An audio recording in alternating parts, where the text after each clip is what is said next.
dépêche-toi. Dorémy était très remontée. Hein. Harmonie se justifia. Ce n'est pas moi, tu m'embêtes avec ton dos. Donne-moi ta partition. Je vais te montrer que ton dos n'a pas disparu. Alors elle essayait de se mettre à chanter et s'arrêta au bout de quelques notes. Tiens, c'est vraiment bizarre.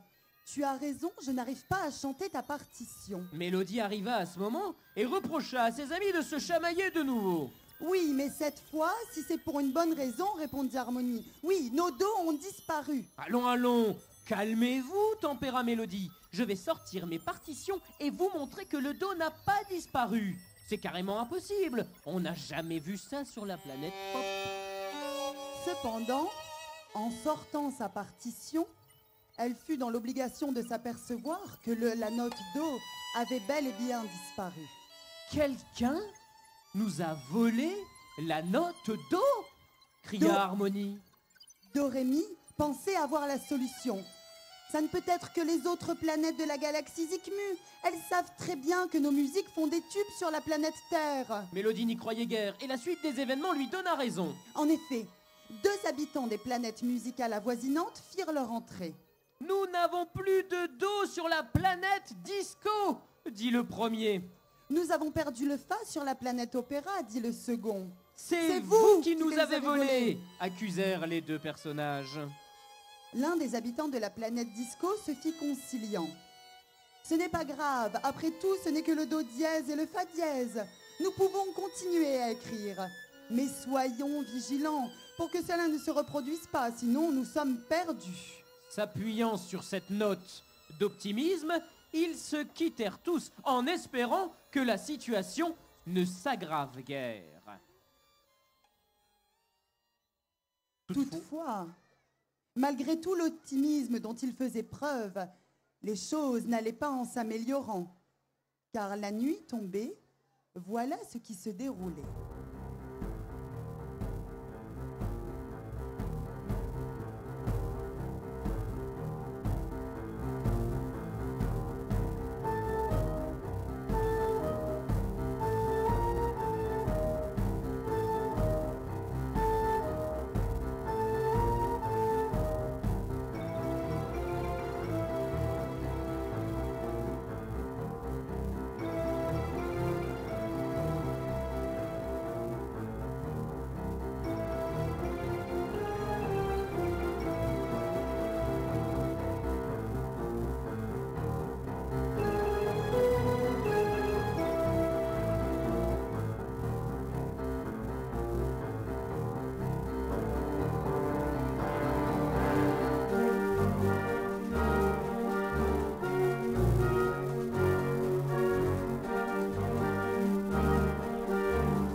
Précédé par un étrange personnage qui semblait s'amuser avec la musique, d'autres étranges personnages pénétraient sur la planète Pop et s'amusaient à dérober les notes de musique.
Ces événements firent souffler un vent de panique sur la planète Pop.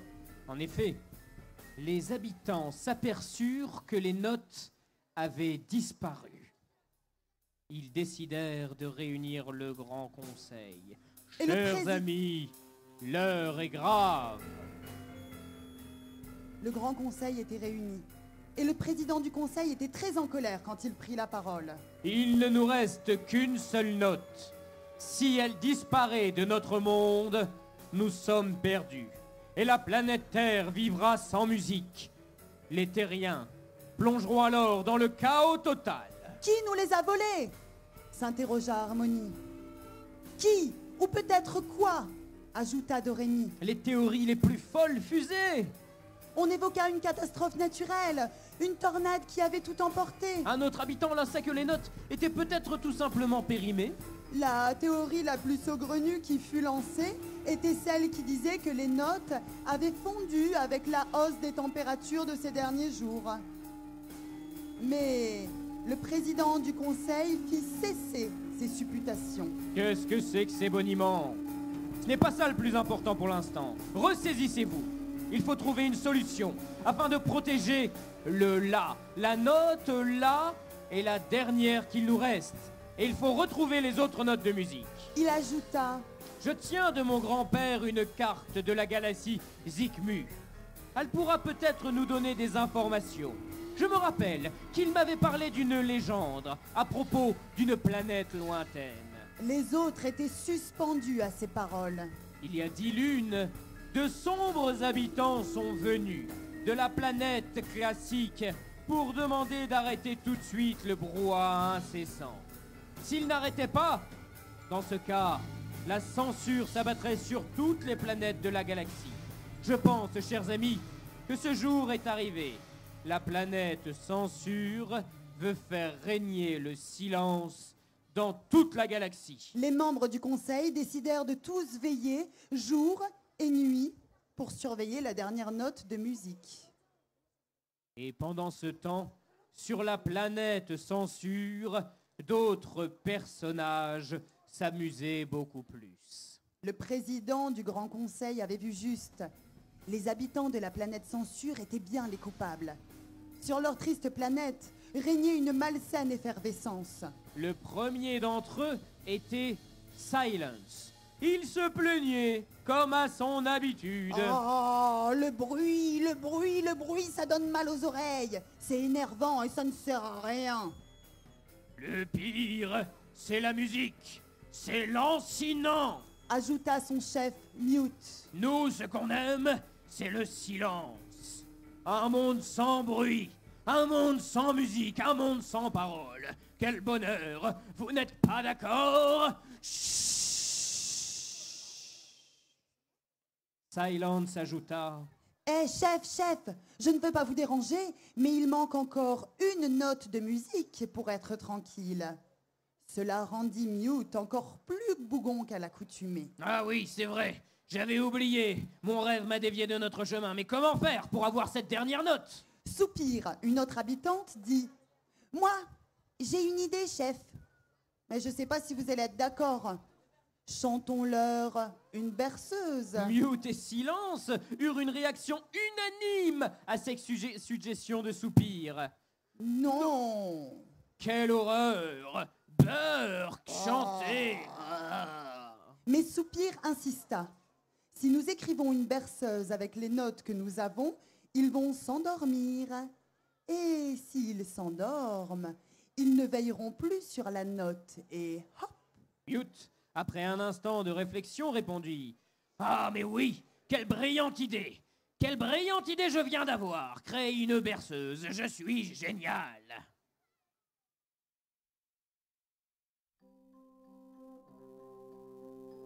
Et c'est ainsi que, toujours sous la direction de cet étrange personnage, les habitants de la planète Censure s'emparèrent des notes de musique et firent naître une nouvelle mélodie.